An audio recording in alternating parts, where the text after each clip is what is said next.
الناس أجمعين وعلى آله وصحبه من تبعهم بإحسان إلى يوم الدين أما بعد. On this very cold winter's evening, I want to warm you with the Islamic greeting of Assalamu alaikum wa rahmatullahi wa barakatuh. Before we begin, I just small disclaimer on my behalf. I just got back into the country a few days ago. I have a bit of an infection, dry cough. So forgive me if there's interruptions or if I cough or etc. I'm not in my normal buoyant mood, but alhamdulillah, we do what we can and leave the rest to Allah. Today is a very special lecture. Alhamdulillah, like Imam Sahib Sulaiman Sahib mentioned, towards the end there's going to be a book launch. A very important topic that is going to be covered today. In fact, I think in the last few lectures I have kind of brought together this topic in the form of other themes that I've covered. For example, we spoke about communication, how smartphones have really paralyzed the way people communicate, especially the next generation, the youngsters. They find it very difficult. There's no social skills left. I spoke about the issues relating to sleep and how that impacts many people. I spoke about the lack of focus and productivity. So this is kind of galvanizing everything together, pulling it together, and inshallah in the form of a book here that it's taken me 2 years to put together. I will explain what my thinking was, why this type of book was needed. So it's going to be a bit more different, out of the box type of lecture today. Okay? And I'm sure you'll all agree with me that in an age of connectivity, or what is seen to be connectivity, we are more distant than at any other time. We are distant from our friends, relatives, we are distant from our loved ones, we are distant from our inner selves, and more importantly, we are distant from Allah subhanahu wa ta'ala. And this is the greatest irony, that these devices are supposed to connect us, but you and I can agree to the fact that we are more disconnected than connected. And this is the reason I'm here to talk about this silent epidemic that we know as smartphone addiction or social media addiction that has penetrated everyone's houses and has penetrated everyone's hearts. And wallahi, for many years I've seen this issue creep up. It's got worse every year, and you've all come across the news a few days ago. Australia is debating in Parliament whether or not next year to ban social media or smartphones in schools. This is how bad the situation is, that they are actually debating next year. They want to bring in legislation because of the negative impact that smartphones are having on the youth. Detrimental impact. And I've discussed this in the previous talks, whether it's mental health, whether it's feeling insecure about yourself when you measure your life against the so-called polished personas of other people. You feel insecure, you lack confidence, and many times people feel suicidal.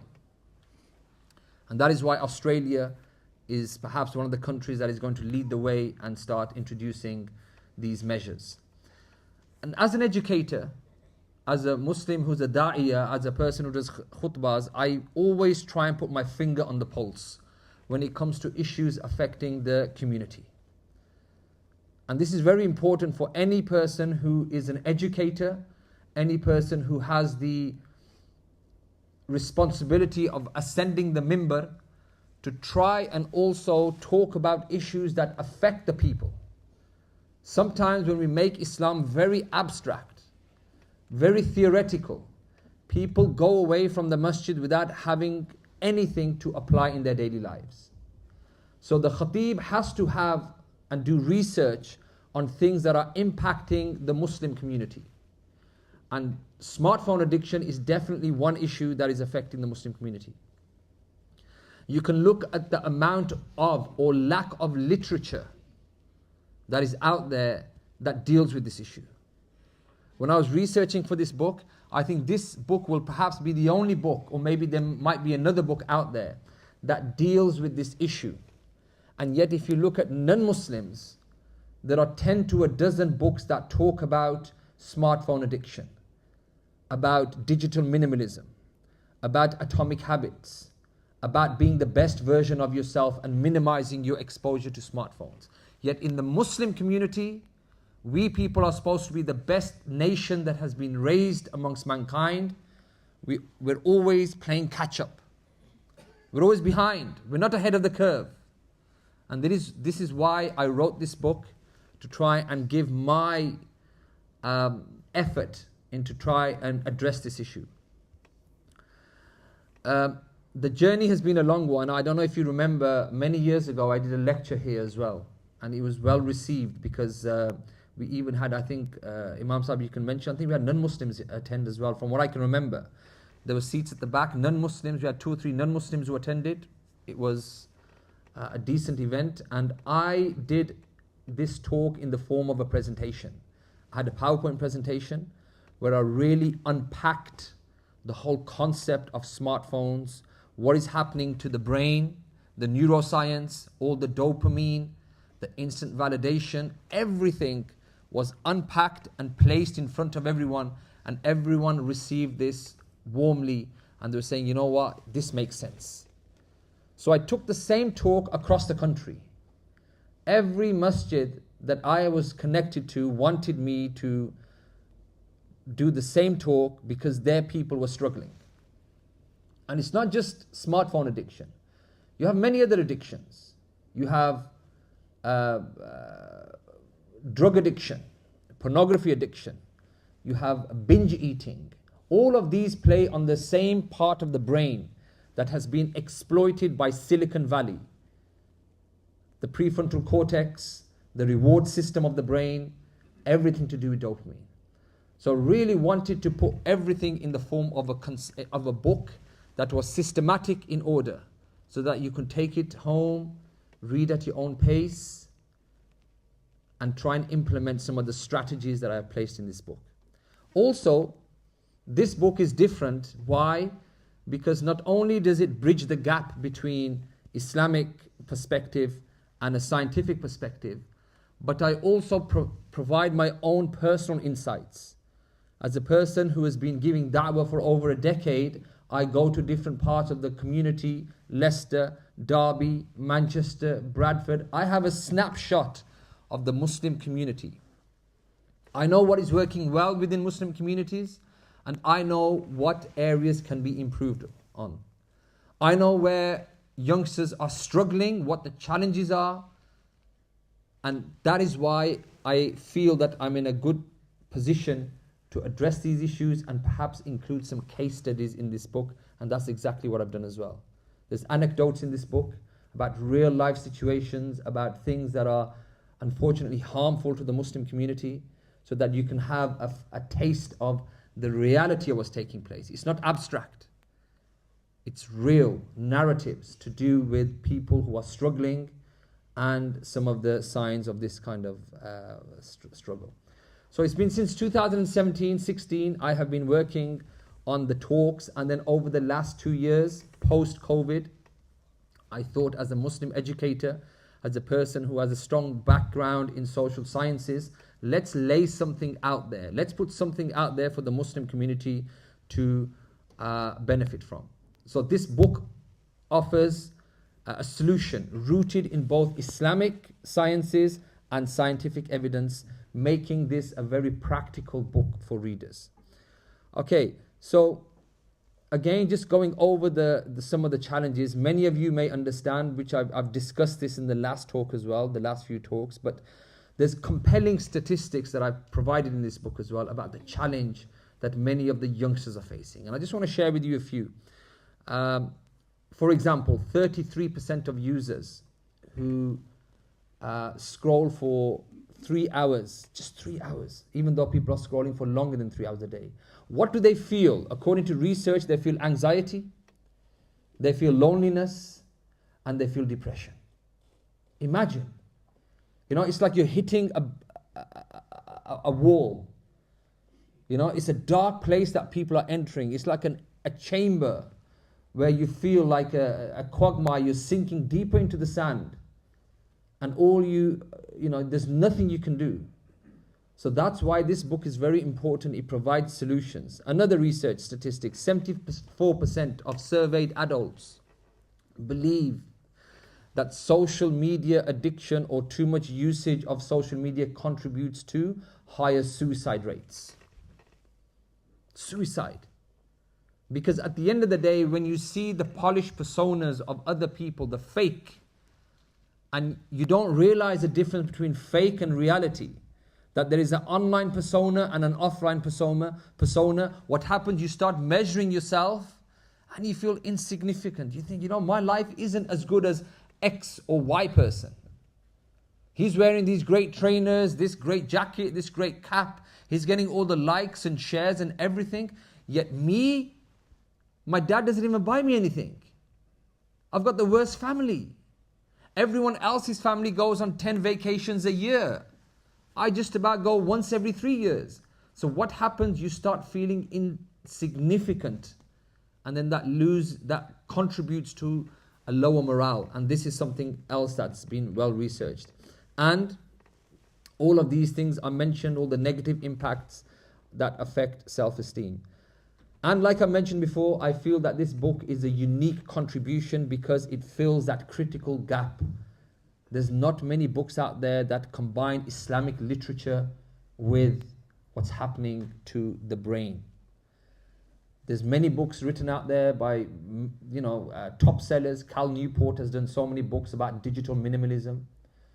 And there's Atomic Habits. All these books are great because they talk about the neuroscience, about how you can hardwire your brain to be solid, not to be distracted. But as Muslims, we don't really have anything. So this really equips the reader with the tools that you really need to navigate your way through this life. And really, this life, which is transient, it's a short journey that we all go through, is nothing in comparison to the akhirah. وَالْآخِرَةُ خَيْرٌ وَأَبْقَى. It's more long lasting. There's no 60 years, 70 years, then you die. There's no death. And yet we are not preparing ourselves for that standing in front of Allah. Allah mentions, اِقْتَرَبَ لِلنَّاسِ حِسَابُهُمْ وَهُمْ فِي غَفْلَةٍ مُعْرِضُونَ. The day of reckoning is getting closer and closer and closer, yet mankind is ghafil. It's like we don't care. Let me have another scroll. Let me have another swipe. Let me just catch what's happening, the entertainment, the fear of missing out. Yet here Allah is saying that your place is at stake. It could be Jannah or Jahannam. Strive for the Akhirah. Don't waste your time. And I mentioned this in the previous talks that I've delivered here, when I tried to connect the dots. We spoke about Surah Al-Asr, where Allah swears by time. And yet how many youngsters do we have who say, I feel bored. I want to kill time, bro. Kill time. Allah is swearing by time, the value of time, the amount you can get done, the productivity. And then we are so hooked on entertainment that when the scrolling stops, we still feel so bored. We're saying, I'm bored, I want to kill some time. So this is something that I wanted to share with you about the reason I created the book, made the book. I hope you're getting some insights. There are many themes in this book, but I just want to quickly share 3 key themes. There's many themes in this book. The first theme that I want to share with you is obviously something that I've just touched upon now, is that this book has a psychological and spiritual impact of social media. Just addresses that issue. The psychological and spiritual impact. So we've talked about the psychological from a scientific perspective. The dopamine, the anxiety, the depression, all of these are disorders. The algorithms keeping you hooked. All that exploitation of dopamine. That's the theme that's covered from a scientific perspective. Then we talk from an Islamic perspective. The spiritual ailments, the khushu' that you don't have, the dhikr that you should be doing, you can't do these things because you're just focused. on the phone. I remember I did this live radio show at Unity FM 2019, and I spoke about this for the first half an hour. Dopamine, how it gets you hooked, all these things. And then we opened up the lines. Anybody want to call in? Feel free. And wallahi, the first caller that we had was a very brave individual. He was an imam from a particular masjid. And he said, everything that you've mentioned resonates with me. I want to share with you my story. Go on, listeners are listening. What's your story? He said, wallahi, I began sharing reminders on my phone. Just basic reminders. Ayat, hadith, to inspire, motivate people. But then he said, I would find myself checking my phone every minute, every hour, because I was getting a lot of engagement. MashaAllah, Shaykh, Jazakallah khair, may Allah reward you, may Allah bless you. And I started feeling good about myself. To such an extent that after I would lead the prayer and finish, instead of doing my adhkar and my dua and what I was normally used to doing for the last 30 years, I would find myself taking out my phone and going through again that behavior that I had built in my brain to see who has responded to my last post, to my last message. I would find that once I would do wudu, and before I even dried myself, I would quickly get my phone out and check who's responding to my messages. Until I gave up, I said, you know what, enough is enough. This resonates with me. That's what he was saying. And this is the reality of the situation. This is how strong these devices are. It's like sihr. If you ever want to know how to be controlled by something that you can't touch, it's not tangible, you can't feel it, but it has a magical effect on your body, your mind, it's the smartphones, which have been carefully crafted and engineered by Silicon Valley to make them billionaires. The tech industry has manipulated the weakness of the human brain, and this is why we find ourselves in this situation.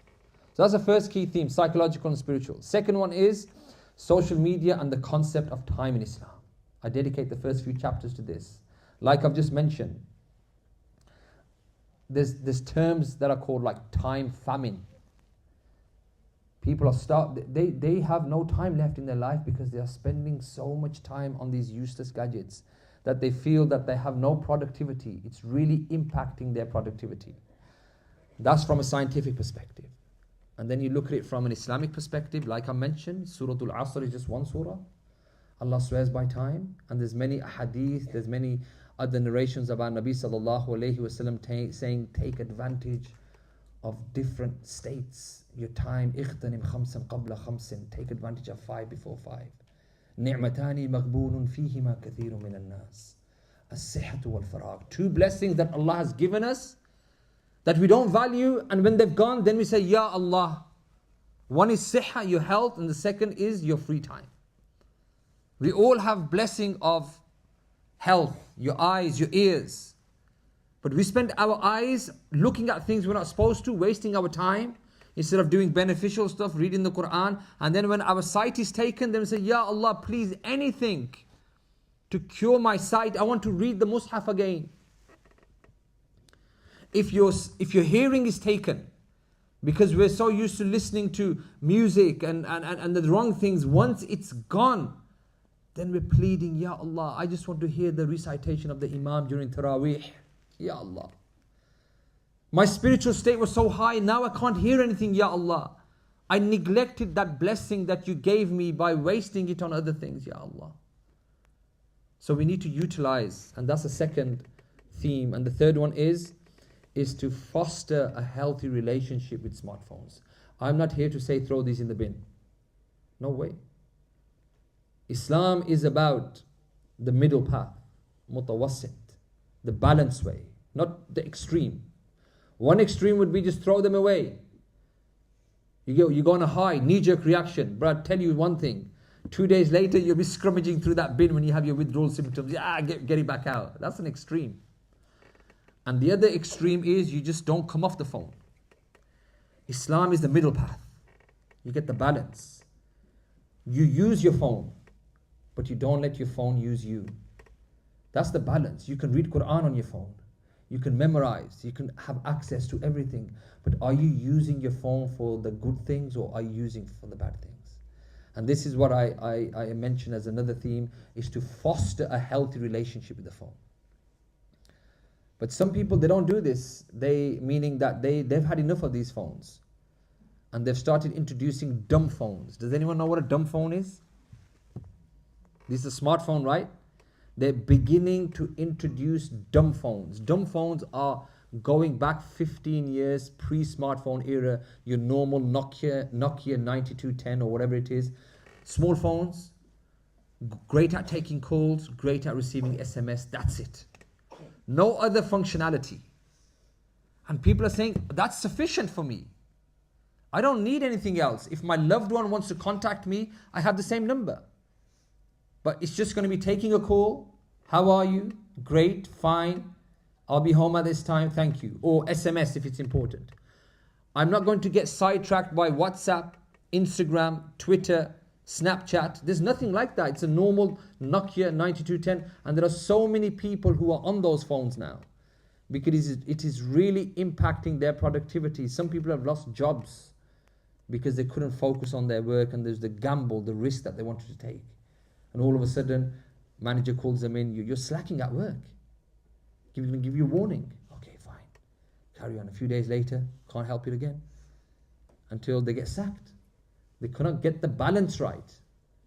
So people who are really concerned about the detrimental effects of these smartphones, they just keep the phone and they go, okay, I'll browse on this just 1 hour in the evening when I get back from work. But what I'm going to take with me is my dumb phone.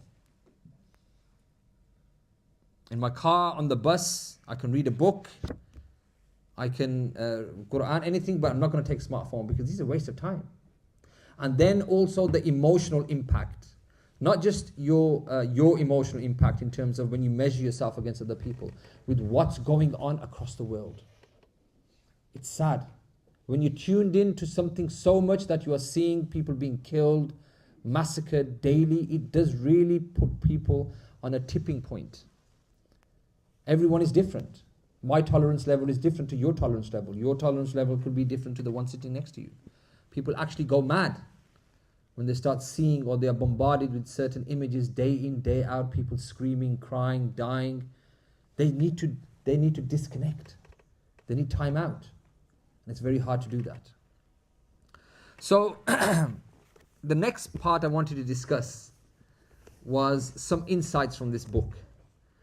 And in this book, I have 15 chapters, and there's one particular chapter that is very unique. And I really put this together based on my experiences of coming across certain type of users on social media.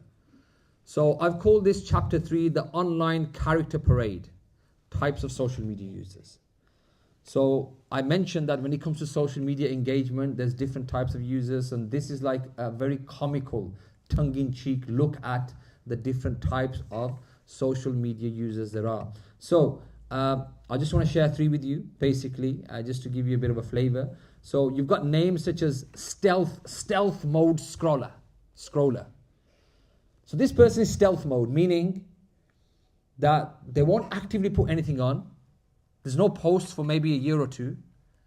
And they will swear that, I'm never on social media. Look at my part, I don't post anything. I'm never on it. It's not for me. But they will be undercover spending 4 to 5 hours watching everyone else, not commenting, but still they are wasting time. I call this person the stealth mode scroller. Yeah, that's one. Then you got the attention addict, the validation seeker, who is on the opposite end of the spectrum. They are posting 5, 6, 7 times a day, and they are eagerly awaiting the flood of likes and comments and shares. That's called the attention addict. Then you have the back scratch brigade.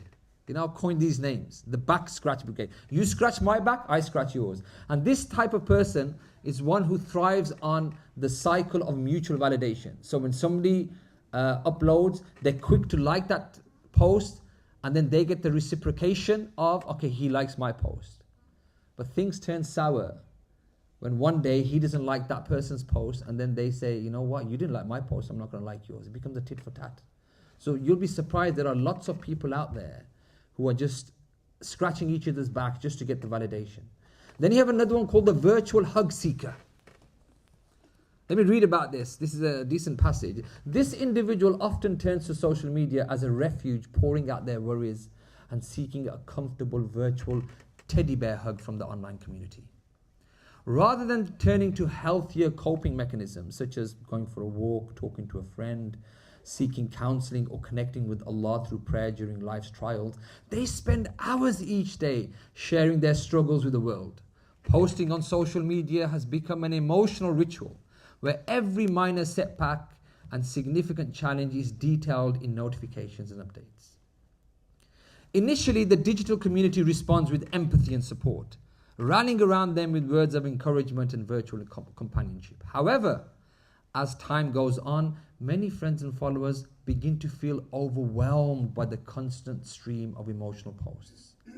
What started as a genuine call for help has evolved into a relentless cycle of sharing, where even the smallest inconveniences are deemed worthy of prayers and cyber hugs. These posts provide the individual with a quick fix for their emotions, offering immediate validation and sympathy, but at a significant cost. What is that cost? For the person who regularly posts emotional content, this behavior can lead to a dependency on the transient comfort of online validation, which may hinder true healing and self-growth. Meanwhile, the audience, initially drawn in by compassion, may begin to feel drained. It will impact you as well. Because, my brother's going in for a toenail operation. May Allah give him shifa ajla wa kamila, brother. My brother's got this, that. But then you're feeling drained as well at the same time. May begin to feel drained, their emotional resources stretched thin by the constant barrage of distressing updates. This dynamic traps both the emotional online poster and their followers in a cycle that, while offering temporary relief, fails to foster genuine connection. And I go on, and this is like just one type of person. And you may see that 3 or 4 times a day, please make dua, please do this. And then what happens? You will start to get burnt out. You say, bro, there's only enough emotional, mental bandwidth that I have. I cannot keep sharing it with you. I need to share it with my family, my loved ones. My wife doesn't feel well today. I need to sit with her and talk to her. Or the wife might say, my husband feels a bit down today. I need to speak to him. You don't need to give your emotional bandwidth and energy to someone who's saying, I'm going for a nail trim. Please make dua, brother. You don't need that. Okay? And the final one, and there's so many in here, but the final one I mentioned is the holy hitman. The holy hitman. How many people have begun to weaponize the deen? And you see that on social media. They weaponize the deen, and this individual, and I'm going to read this a bit, it's quite funny, because remember, I made this tongue-in-cheek, because I don't really want to make it sound patronizing. I'm not going after anyone. Just a light-hearted way. But this holy hitman is an individual who storms on the online scene like the Terminator, armed with powerful hadith and Quranic verses, ready to annihilate anyone who dares to cross his path. Holding a differing view all the time, or anyone who makes him feel threatened, he will come with an arsenal of profound religious texts, prophetic statements, and Quranic verses to unleash a relentless barrage of religious posts aimed at his opponents. Determined to make his point loud and clear. For him, there is no room for differing perspectives. And if he detects even a hint of pride in your words, he'll swiftly deploy his nuclear arsenal of hadiths to bring you crashing down. Beginning with a stern warning, whoever has a mustard seed of arrogance or pride in his heart shall not be admitted to paradise. But in his eagerness to obliterate his opponents, he often overlooks the other side of the hadith, where our Nabi sallallahu alayhi wasallam said, whoever has a mustard seed weight of faith in his heart shall not be admitted to the fire. Meaning these type of people, whatever makes them feel good, they will use that, and they will become the judge, the jury, and the executioner on social media. They will come with their arsenal of a hadith and stuff like this. So anyway, I mentioned these points so that you can look out for these types of behaviors and make sure that you can stay away from these type of behaviors, because when you research, then you can identify these behaviors. When you don't research, then you don't know what these behaviors are. Another thing that I unpack is the Islamic side. So I've spoken about science. I just want to impact the Islamic, then we'll finish the talk. You have another thing called Mother Teresa syndrome. Mother Teresa was a very famous philanthropist. She was a woman who dedicated her life to working in the poor parts of India, and she would look after orphans. In the eyes of the world, people said she was a saint. Pictures, she's living in like really difficult dwellings, muddy, and she's helping the poor. But in the memoirs that were found after she died, she put down some personal things, saying that even though people see me in high esteem, me personally, I am struggling to find Christ in my life. Meaning, my spirituality is below. Whereas people think I'm a saint, I'm a great person.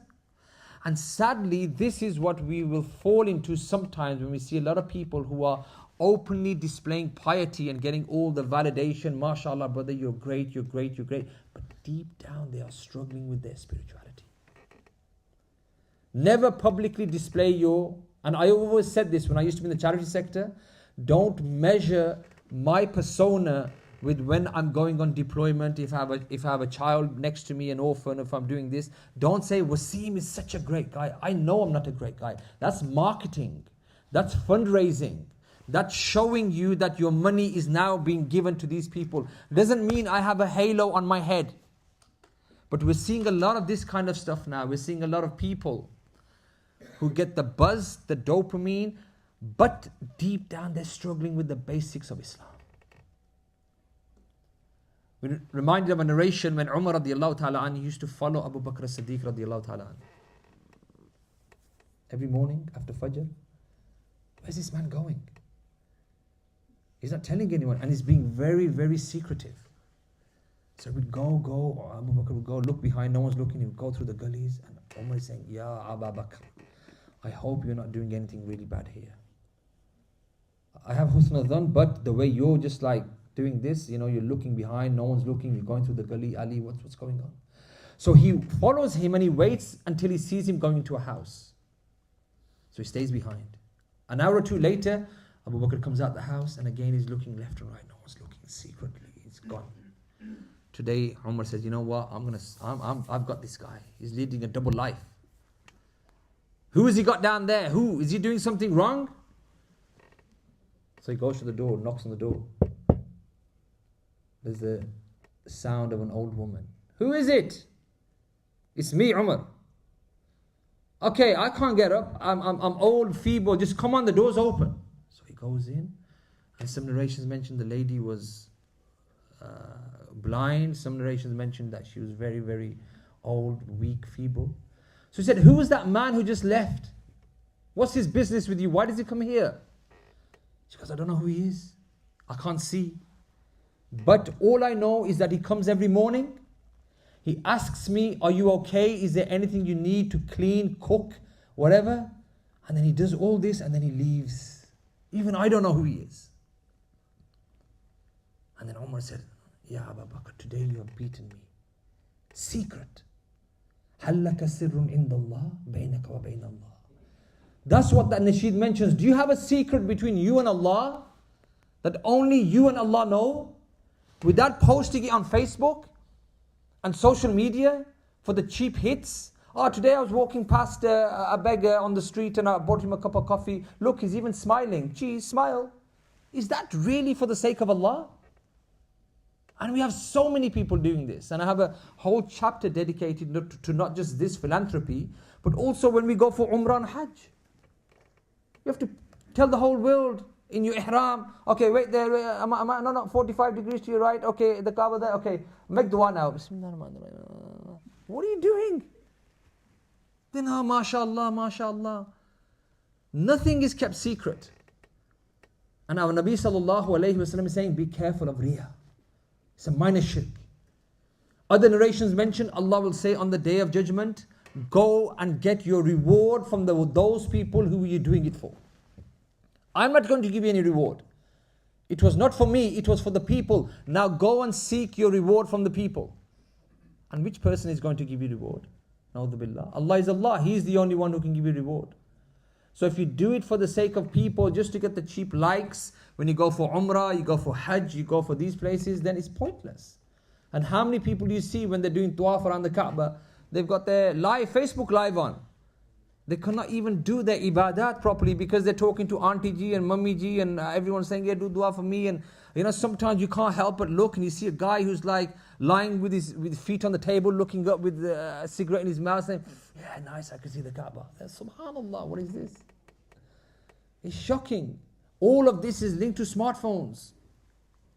Imagine how much reward you neglect when you go to Mina for the 5 days. How many people are now losing that spiritual experience because when they're in 8th Dhul Hijjah, they're in Mina, instead of getting ready, first we used to read Quran before the smartphones. You were physically ready spiritually. Now everyone's there immersed in their phones. If you go for Hajj, you will see.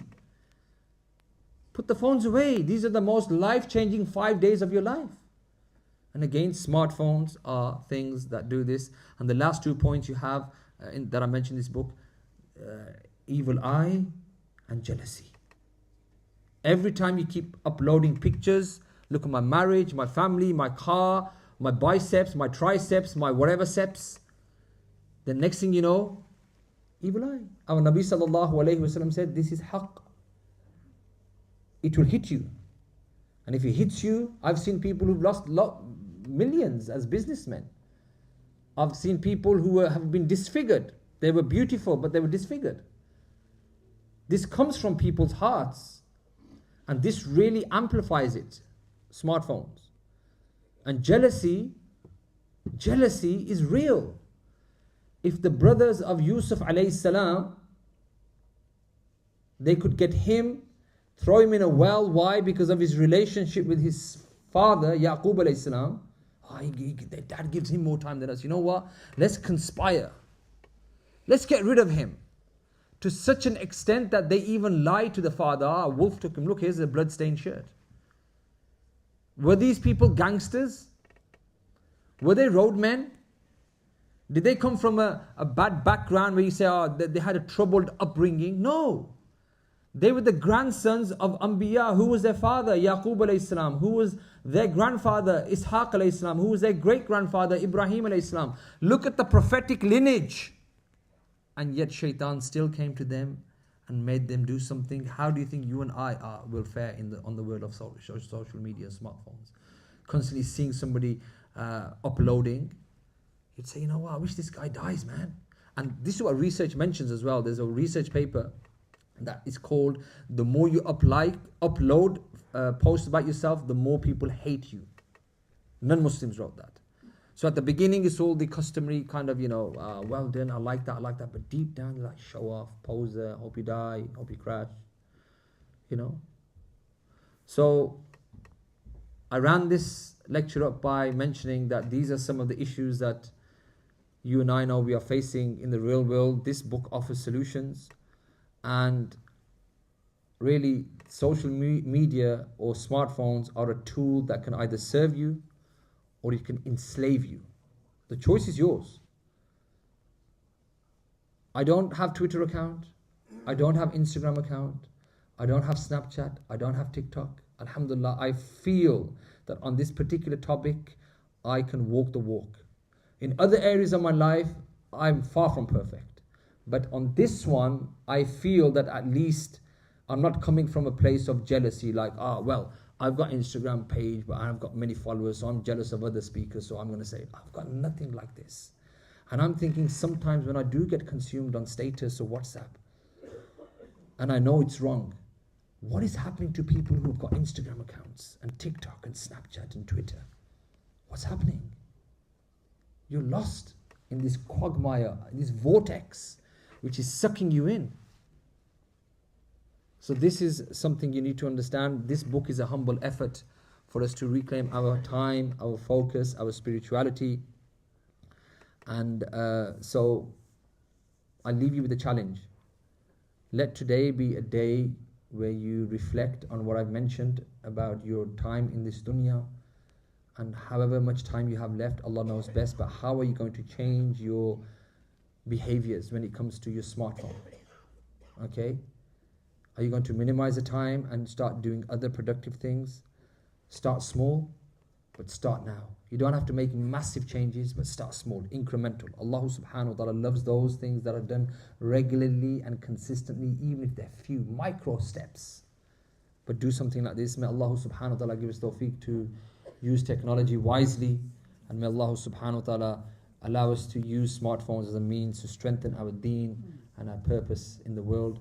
I'm going to give you 3 people here who are brave enough a free copy of a book. But you have to do something. And I want 3 people. I don't want a khutbah.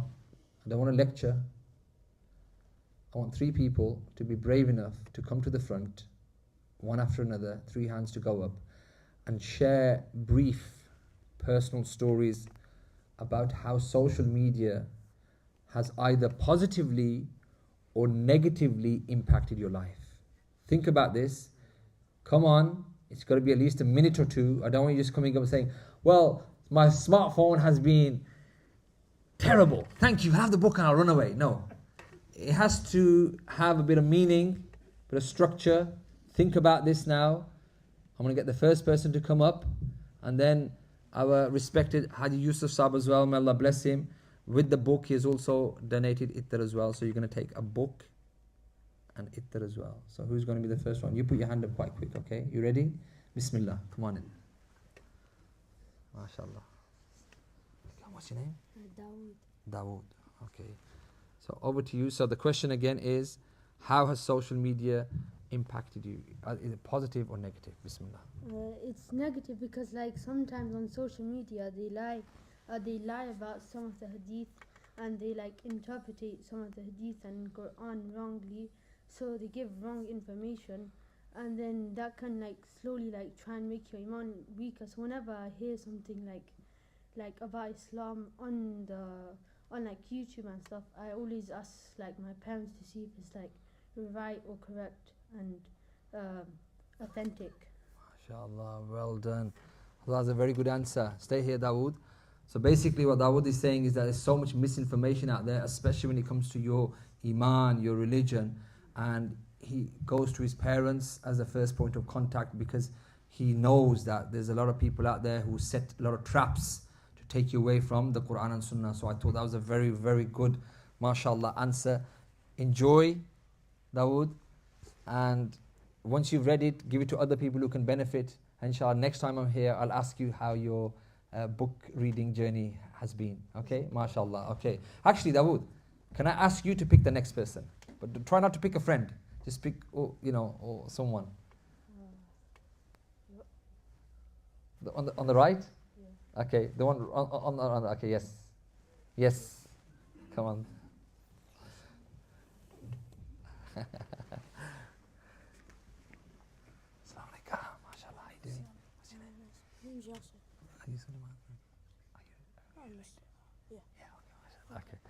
Okay, Yasir. Okay, so the question is, how has social media impacted you, positively or negatively? Any story you want to share? Bismillah. Yeah. Okay. Yeah. So it's negative because there are, like Dawood said, there's a lot of fake stuff. For example, like if you look at many things, they're mostly like fake. So, for example, if you see someone on holiday or something, yeah, they might actually not be on holiday. Someone might be faking it to just get likes, and it's just very fake.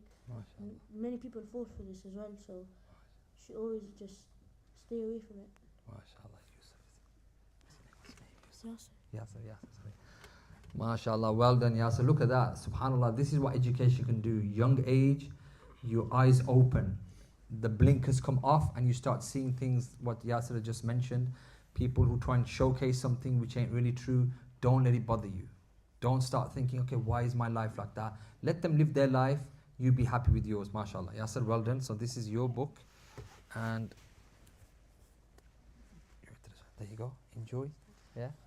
And who are you going to choose? Last person. You choose the last person. Let's have somebody from the right hand side, because we've had here, maybe on the right hand side.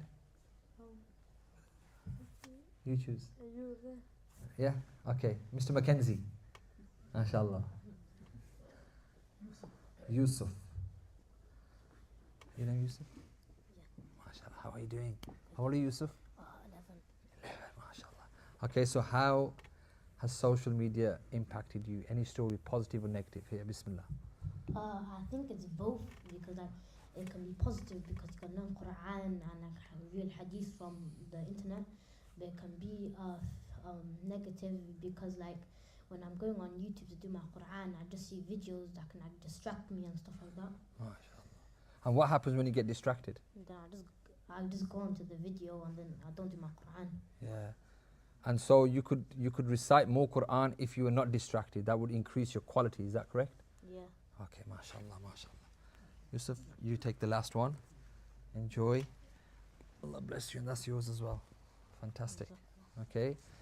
So you've heard it, MashaAllah, from the youngsters.